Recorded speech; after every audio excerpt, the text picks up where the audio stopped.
C'était l'avant-dernière semaine du mois de juillet 2002. J'avais 20 ans.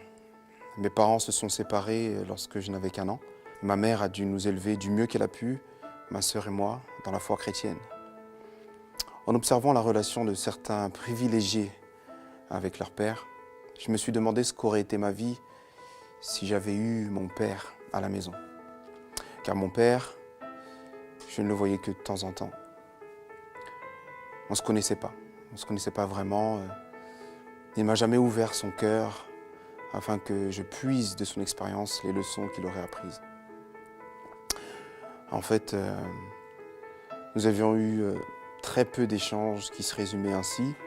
Il signait mon livret scolaire, me donnait de l'argent de poche et faisait preuve de sévérité quand il le fallait.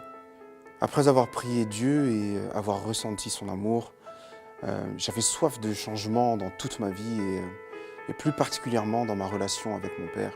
Et je me disais, je me souviens avoir dit à ma mère que je voulais avoir une vraie relation père-fils. Et au final, avec le soutien de celle-ci et d'autres personnes, j'ai décidé de renouer avec ma famille paternelle que j'avais perdu de vue depuis une dizaine d'années. Alors je me suis rapproché de cette famille, de ce côté de ma famille, mais surtout de mon père. Parce qu'en fait, j'aimais mon père et j'avais envie d'avoir un jour le cran de lui dire. Mais j'ai raté toujours les occasions présentées en me disant j'aurai le temps. Mais je me souviens de ce jour, le 1er août 2002. C'était un mercredi. J'étais en visite chez mon oncle, le frère de mon père, avec qui il entretenait de bons rapports. J'étais convaincu dès lors que je m'étais rapproché du but. Et je me souviens que le téléphone a sonné. La nouvelle est tombée, son frère, c'est-à-dire mon père, il est mort sur son lieu de travail. Je me souviens de la première chose que j'ai dit après avoir compris que je ne le reverrai plus jamais. Je me suis dit, je ne lui ai jamais dit que je l'aimais. J'étais rongé par un sentiment de culpabilité et j'arrêtais pas de me dire qu'une semaine auparavant, avec un simple coup de fil, une dose de courage ou un peu d'audace, tout aurait été si différent.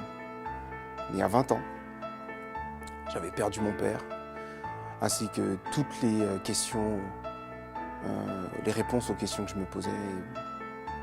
Et perdre son père, même si beaucoup ne l'admettent pas, c'est en quelque sorte perdre un repère. Et quand on perd son repère, on est perdu. Et moi, j'étais perdu. Et un soir, je me souviens, j'étais assis par terre dans ma chambre et j'ai réalisé que Dieu était notre Père dans la Bible. Alors je me suis accroché comme j'ai pu à cette pensée et j'ai prié. J'étais conscient d'avoir perdu un père, mais j'étais persuadé qu'un autre m'avait déjà adopté. Je serais son fils à tout jamais. Et c'est ce qui se produisait. Ce soir-là, j'ai eu le courage cette fois-ci et l'audace qu'il fallait pour aller vers mon Dieu, vers mon Père. Je lui ai avoué mes erreurs, mes angoisses, mes peurs, mes projets même si je savais que quelque part il les connaissait déjà.